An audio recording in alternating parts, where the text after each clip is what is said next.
How to use GoPro Quik without a GoPro camera. First of all, open the app on your device.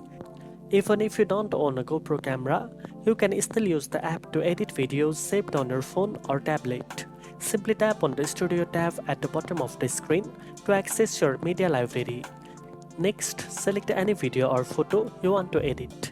GoPro Quik provides a wide range of editing tools such as streaming, cropping, rotating, adding music, applying filters, and adjusting colors, which you can use without connecting a camera.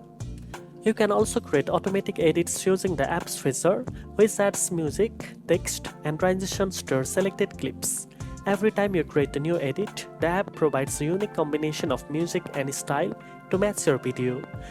Once you are happy with your edits, tap Save to export the final video to your device or share it directly on social media. Now you know how to use GoPro Quik effectively even without owning a GoPro camera. If you found this video helpful, don't forget to like, share, and subscribe for more editing tips. Thanks for watching, and I'll see you in the next one.